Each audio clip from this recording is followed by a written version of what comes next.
Talvez ele já tenha sentido desejo por outro homem e nunca conseguiu admitir, tenha vergonha do próprio corpo, desempenho ou ereção, reprima o desejo sexual e se julgue por isso, sinta-se reprimido por ter crescido com figuras autoritárias ou por um pai ausente, tema não ser homem o suficiente diante do olhar social. Todas essas dores são empurradas para a sombra. Porque, na estrutura do ego masculino, admitir fraqueza é inadmissível. E o que acontece? Toda vez que ele se aproxima de prosperar, se expor, crescer, atrair atenção, a sombra reage. Surge o medo de ser desmascarado. Medo de não sustentar a imagem que criou. Medo de não dar conta do sucesso. Esse tipo de sombra leva o homem a se sabotar antes mesmo de prosperar. Porque, para o inconsciente, crescer é se expor. E se expor é perigoso. A cura começa quando ele reconhece essas inseguranças. Quando para de se esconder atrás da máscara do homem durão e se permite ser vulnerável. Humano.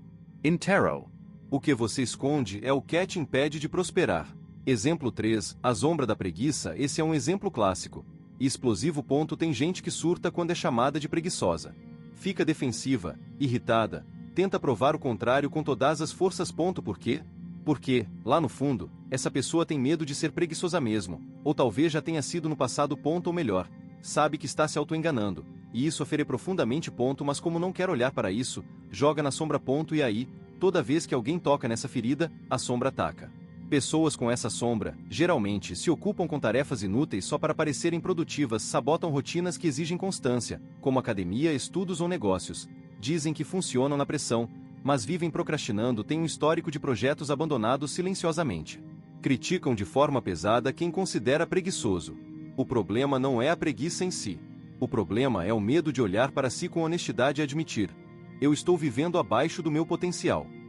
Às vezes eu sinto preguiça. E enquanto essa verdade não for reconhecida, a pessoa continuará gastando mais energia tentando parecer produtiva do que sendo de fato.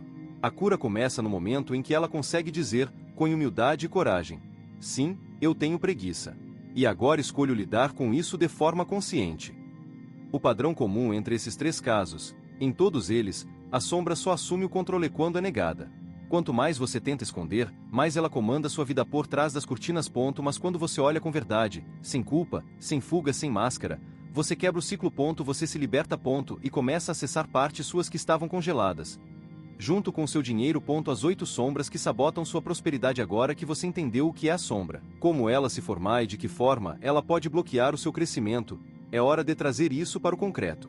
Tornar visível o que ainda estava escondido. A verdade é que muitos dos seus desafios com dinheiro não têm origem na falta de esforço, de disciplina ou de oportunidade. Eles nascem da sua própria relação inconsciente com a prosperidade. E essa relação é moldada, ou distorcida, pelas suas sombras. Algumas dessas sombras são óbvias. Outras são sutis, disfarçadas de boas intenções, como humildade, cautela ou senso de justiça.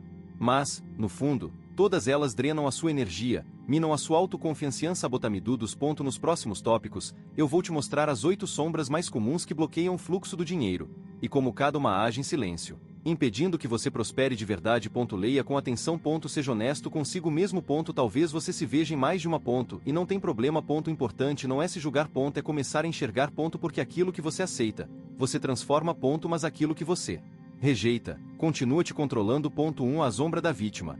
O ciclo silencioso da autossabotagem. Essa é uma das sombras mais comuns e perigosas. Porque, à primeira vista, ela parece inofensiva. A pessoa acredita, sinceramente, que tudo acontece com ela. Vive repetindo frases como: comigo é sempre mais difícil, as coisas nunca dão certo para mim, ninguém me ajuda, não tenho as mesmas oportunidades que os outros, a vida foi injusta comigo, não é culpa minha, sou assim por causa do que fizeram comigo. Esses pensamentos até são legítimos, afinal, muitas dessas pessoas realmente passaram por situações dolorosas. Mas o problema da sombra da vítima é que ela paralisa. Ela drena o seu poder pessoal e faz você esquecer que é capaz de criar a própria vida. Porque quando tudo é culpa do mundo, você se isenta da responsabilidade de mudar. Porque essa sombra é tão forte. Porque ela oferece algo tentador, a ilusão de proteção. Se eu sou a vítima, ninguém pode me culpar. Se estou sofrendo, ninguém pode esperar muito de mim.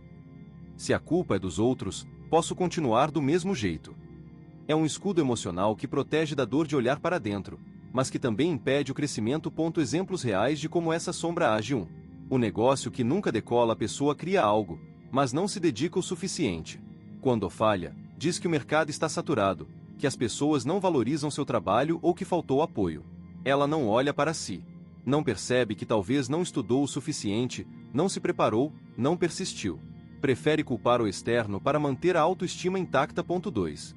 Relacionamentos ruins em sequência. Vive se envolvendo com pessoas que a tratam mal. E sempre repete o mesmo discurso. Eu só atraio gente tóxica. Ninguém presta, as pessoas só me usam.